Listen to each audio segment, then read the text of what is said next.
Hello, everybody, and welcome to the Authentic and Soul Embodiment Living podcast. Today I'm with Karine Labrosse, and we are going to dive into the theme of embodying new collective models and honoring your authentic path. Hi, Karine. Hi, Jen. How are you? Very good, and very much in the vortex of life also. Very good. Very good. Thanks for being here. Yeah, thank you. It's always a pleasure to have those conversations with you, and I hope it reaches people in the way it's meant to be. So it always comes from the heart, the soul. Yes, totally. Thank you so much for tapping into this silent current that is beyond understanding that we're just tapping into before pressing record of this. And very curious about the wisdom that's going to be channeled and what wants to be communicated to people, really with a deep intention to activate and ignite your lives on your authentic path, and on a path of truth, on a path of soul, and on a path of you really being in your light, your gifts, and your potential. Yes. And speaking of truth, we often have that question: how can we discern truth from what's not in the authentic path? You know, in the authentic way. I know it's a loaded question, multi-layered, but I would love to hear you on that subject. Yeah, it's true. I often get this question, how to discern what is true, what is not true, what is authentic, what is not authentic, what is my body saying, what is my intuition saying, or what is my mind is saying. And it's not one direct answer, but the answer that I really want to be giving, and the main tool that I want to be giving to people here, is the tool of the body as a tool for authenticity. And the medium, the other keyword here, is the keyword of intimacy. So the path of authenticity for me really started when I realized that I was disconnected from my body and that I was not intimate enough with my own body, therefore not creating enough intimacy also with others. And it started by me realizing that my interaction with others were, yes, super fun, super powerful, but there was something deep that was not met, which was more in the quality of the soul and the quality of deep intimacy. What is really true for me in this context, situation, work, relationship? So this is really the pathway that I want to offer people mainly, and what the embodiment practice is about is to recollect our energy from everything that's outside and bring it into our body vessel, our body technology, this divine vessel of God, that I love talking, but without using too much of a woo-woo language, the simplicity of bringing attention, love, care, presence inside the body tissues and inside the cells actually makes us see and feel what is true now. What is true now that in 5 minutes is not necessarily going to be true, that was not necessarily true 5 minutes ago, but what is punctually true? What is the emotion present? What is the texture, physical texture present in my body right now? What is the thought circulating in my body right now? Knowing that all of this is in constant motion and change.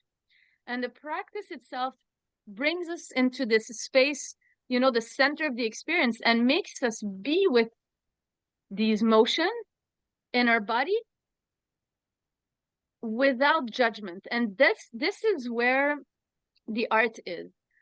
The art is being with everything. Even if judgment appears, it's still a thought passing by of our body. But where is that center where everything can exist, coexist, but where you are actually nothing of this, right? So this Yeah. isn't the quality of the soul, but when it's welcomed at the level of the physicality, so the body has different textures, but when it's the physical body, we are actually connected to the most intimate, it's the most intimate connection we can have. So we address reality, we address truth when it comes to this. For example, oh, my belly is cramped right now. And by staying with it without judgment, offering so much space to be welcome and embraced just like a baby, this body will start trusting you again, trusting your attention and quality of presence again, right? And it will start revealing what it's hiding. I'm cramped. I feel constricted in my life. I feel sad. I feel sad. In sadness, there's a desire to be listened to more. There's a desire to occupy more space in a room and be seen in who I am really. And then the more that we are present with the physical sensations, the closer we get to the deep desire, that our body has. And therefore, we can start naming and using our authentic voice in a much more coherent way, right? Bridging our throat with the truth of the body, which is going to name, well, this is what I'm requesting. And our legs, this is how I'm moving based on the truth. And in the vibration of it, it's very embodied. It's very like, it's unwavering in the sense that, wow, this is the truth. This is the truth in my body. This is what is true for me. And it helps shift reality in alignment with our deep desires. And at the same time, you know, paving the pathway to more soul embodiment, because as we walk our truth, there's more space in the body, and also there's more space for soul and fire of the soul to ignite our path. And we can weave more. If you have more questions, we can weave, because I know it's such an important question, like for people, you know. And also this develops intuition, the compass, the inner compass of how the body speaks. This is true, this is not true. It starts being more and more fine-tuned as a technology, as a tool. Yeah, for sure. I think what you mentioned it, but I think it's key to say no judgment. Reality is just reality, but it's not fixed also, you know, because sometimes we tend to see, oh my God, this is never going to change. I'm stuck, blah, blah, blah. And we get caught into that. And if we dive deep into this reality of the body, it brings space and also a kind of knowledge that reality is temporary. And I think that when we first begin to tap into the truth is also changing all the time. You know, it's what is true today for you is not going to be true for you tomorrow.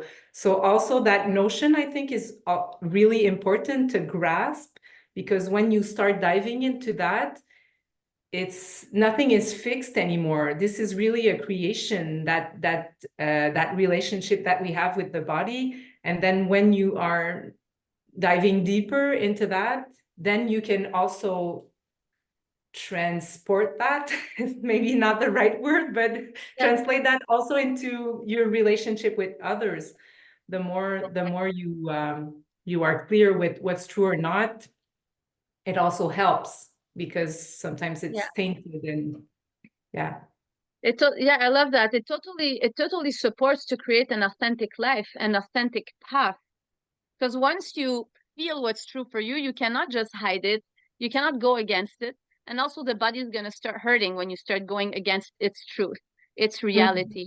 So it's this beautiful dance between, you know, living life and also always assessing, is this true? Is this not? Am I in the right? I mean, I don't like putting right and wrong direction, because there's nothing wrong for me, but it's like more, am I in coherence where my body's wisdom is guiding me? And there's soul wisdom, but where my body's wisdom is guiding me, it's something that addresses really our reality, our playground, the assessment of our relationship, of our work setup, of our, you know, finances, of our home environment, everything becomes clear on, am I actually acting in coherence with what's authentic for me? And it, of course, it changes the playground, and it is forever changing. Truth changes as we go, like you say. And there is an ultimate absolute of truth, universal truth, but this is not what we are referring now to. We are referring to the authenticity of you as a human, you know, of you as a human. And the deeper we go with ourselves, the most intimate we are with ourselves, the closer we are to this absolute truth, which is in the texture of infinite. Therefore, this bridge will allow us to speak through our voice something that is cleaner, clearer, and that will have you waste much less energy and time in your day-to-day, because you're more going straight to the core and to the point of where you're being guided, rather than, I would say, purging or vomiting tons of things, you know, in the clarifying process. And obviously this is also part of it. It's not here to be we're not here to be perfect, but yes, that's the process. That's the process. It's the root of the process of authentic and soul embodiment living. Yeah, and then your relationship with others also change when you do the work, because then you enter into relationships with less baggage or less vomiting, as you said. I love that word, like, Yes, wow. it saves energy, and it brings also, if we speak about relationship, just a small parenthesis, it brings us closer to the purpose of a meeting. What am Yeah. I really here to share? What is, and beyond this, what beyond the personal story of the relationship, if we go back to the divine purpose of two bodies meeting, well, there's an exchange that is happening that is beyond form. There's a transmission, there's a learning, and this can create also something. So, but both are to acknowledge. Both are to acknowledge the body, the reality, and also the soul and where it's guiding. So it's not one without the other, but definitely this process really helps us save time in relationships and energy to really align what are we here to do together, what are we here to create, what are we here to exchange. Yeah, for sure. And we see it in the work embodiment, and as we enter relationships and creation and co-creation, neutrality is really a key to also dive into all that, because if you aren't able to enter that space of neutrality and just watch what's going on, then you also get caught, I think, in all sorts of, yeah, as we said, stories and blah blah blah and blah. Yes, the dynamics, we get caught in dynamics. So the Yeah, neutral point exactly. is something that we insist a lot on, because we are practicing the nervous system to come to a point where it's not giving power too much to left or right, or this emotion or that emotion, or, you know. So the neutral point gives us the space to discern. It gives us the space to discern what is generative. It gives us space to discern what action is actually constructive and is also in the current of life force, is in the current of creation, and what action comes from an old story, right? So the neutral point is of extreme importance for both the authentic path and the soul embodied path. It's the same neutral point that will actually help us listen deeper to what is true and discern what to say, what not to say in a relationship or in our reality. And also it's the same neutral point that will give us access to information of what's to come without, it's going to help us discern where the creation field is going. People who listen to these podcasts are, you know, they come from different backgrounds, but some are visionaries, some can read future timelines, some are also, how do we call this, they're, you know, they're in advance in their time, you know, meaning that they start getting information of what's to come much earlier than the collective. And so this neutrality helps us see and feel all of what is happening in the information field, what's to come, let's say in a future timeline, but also what is true, authentic now. It's from this neutral space that you approach your playground. And it's I cannot insist enough on how this is the tool for efficiency. I often speak about efficiency, you know, coming from a mechanical engineering background. I'm a freak of efficiency, you know. How can an action be efficient? And efficient for me is alignment with creation, is alignment with the frequencies of your soul and what you're really here to embody as these divine, pristine frequencies, and also aligned with your deep desires, which gives embodied power. Is this true for me? Am I acting like so that my body feels full of vitality? Because soul is soul, but body is body, and we want to bridge both. Yeah. Body will give you raw power. It will give you passion. It will give you like this capacity to move mountains here in reality and to move with juice, you know. Soul is gonna help you accelerate at a speed that is different than our ground level here, our gravity here on Earth. It's here to help us elevate the ground in a different gravity. It's a different frequency. So it's this art of playing with both. It's this art. So the neutral point is where the emotions are going to be grounded much faster. The power is not going to be given to the emotional realm, to the energetical realm, to everything that's too much of astral, or to the mind. We will notice it, but the ground, it's neutral. It's like, oh, it's like kind of this constant awe and curiosity of being with, knowing that you're not any of this, but you are with, because you're always fine-tuning the depth of what is happening.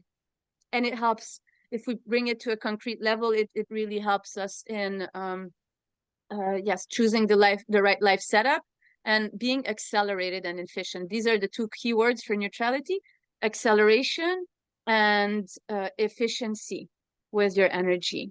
That's, let's say, the grounded vocabulary to use for what it gives to somebody's life. It's this. It helps you go faster. It helps you waste less energy and time. Therefore, yes, efficiency. To create, to put in the structures you want to be putting in your life playground, and how you want to create something new for yourself and your life and others. I like that. Efficiency. It's funny because I've been on this path for a while now, but it just struck me how much it's true. Like how efficient we become when we are tuning into our body, being able to recognize what's true or not, and being able to come back into neutrality to create from a really aligned space. I was sharing just before we came on, I'm creating right now a program that's flowing so fluidly. I'm amazed. You know, it's so efficient. It's like, Yes. just whoo, whoo, and believe me, it's not always it's been the case. So I really like that. I really like that efficiency part. And And when and we and it, yeah. sorry. I just want to bridge here that efficiency also comes with having this clarity of the direction. Where are we going? What are we choosing? And we're following a certain current of life. Yeah. Go ahead. No, totally. And as I was going to say that when you are efficient, then when you create with other people, it also becomes more efficient if you are with people that are aligned or sharing the same neutrality or path. I think it really helps when you want to create something together. If you are really be able to dive into that, it helps, because then you get efficient. You can do a project that's not full with drama and stories and all that. But it also requires, to my perspective, a lot of letting go of stories, and we might even say death Yes. of old personas. And I love what you said. You said you are none of that and all that at the same time. And I think that it's also part of the process of learning to kind of let those parts of you that you thought you were die. Does that make sense? Yeah, of course, of course. It's death is really part of this cycle of life, right? So there's no life without death. And when it comes to either changing your playground based on your authentic truth, or changing your playground based on your soul's truth, it does require a death that is not you dying totally and going wherever we're going after. It's more of a personality death and a life setup death that comes with grief, that comes with anger, that comes with sadness, that comes with a shift in relationships, that comes with having, thinking differently, moving differently, dressing up differently. This is part of the authentic path. And the soul embodied path and the path of the creator comes with us realizing that the way we are operating and the systems, our collective systems that are in place, are obsolete also. and to realize that we are being tapped to start birthing new paradigms. So I speak about both things, right? I speak about our humanness and us as human bodies and human beings changing our playground. This is the path of authenticity, is the path of desire, it's the path of raw embodied energy. When it comes to soul, it's a bit of a different texture because our souls are encoded with frequencies and gifts, and they're also tapping into what new paradigms are we here to bring? What is our highest mission or highest, yeah, I would say mission in this case. And we're always between acknowledging our personal needs and our personal setup, which is the authenticity, the intimacy, and the divine guidance that is beyond our understanding, that is constantly upgrading Earth into the new, into the new. That's evolution. So I'm speaking from the perspective and the lens of somebody who has made the choice, or who has, let's say, being, I don't like saying being chosen, it sounds so pretentious, but my door has been knocked on to really choose this, right? Both. So there's the authenticity, and there's also the capacity to tap into future timelines, tap into what new paradigms are here to be brought on Earth, and starting to operate in advance from these paradigms to start the transmissions in advance through this body that has space, but that is also authentic, to be able to really ground the power of the new. Or else the power of the new will not have ground to set up, and it will feel more like air. It'll be like, well, what's happening here, you know? And it comes from with a transition in that phase, because at first it's like, what's happening? But then when we start realizing that a new paradigm is being orchestrated, we reinforce our authentic path with more embodied truth to upgrade this so that it can actually receive and integrate the potential and the frequency and the electricity coming from the new. I know I'm sharing a lot here. I'm sharing a lot of stuff, but I'm really, really sharing from a place of non-theory. I'm not reading this in books. I'm really sharing what I'm discovering as I'm really choosing this path. And this is the wisdom, or that my body's telling me. This is what I'm learning through it, and I'm sharing this with you in transparency on this path, with a really strong longing and desire to have this information integrated in many humans. Yes, yes. And I love that you say choosing, because I think it's important to say it again. This is a choice. We have choices, and it's a choice to dive into the body, learn from it, and enjoy it. Enjoy the process of all that, because it's not because we've been on the path for many years that it's easier. It's just different kind of challenges. And I think it's also good to say that, because sometimes people are gonna look up to you and say, oh my God, it's so easy for Jen, whatever. But no, every step requires different challenges, and it's always the same: tapping into the body, listening to the soul, listening to the body, and then upgrading, and over. It's it's it's always this. fun. And it's once, like, I've been asking for new edges lately, and I'm getting them in the sense that my nervous system is being stretched, and through this I'm going through the exact same process that I'm explaining, and it's not comfortable. I've had a liver crisis for the last 3 days. I have fever, very, very deep dreams, and like very, like, either I'm not sleeping or I'm like sleeping like for 10 hours. And the only difference is that I embrace this with an inner smile, right? Just because this is where the experience comes in. It's like, okay, I'm really being reconditioned. I'm being asked to integrate more. New information is coming in. I'm dying. A part of me is dying. It's the grief that comes with it, my humanness that wants to crawl and cry, but also the knowing of the neutrality and staying with it, right? And yes, sometimes my attention hooks on the old and wants to grasp and attach.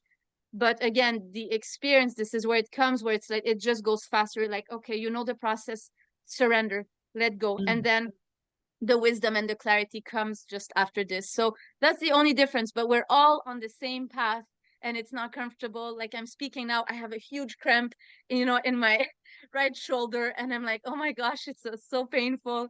But it is just the game. I'm releasing something in there that's gonna give me access to more energy.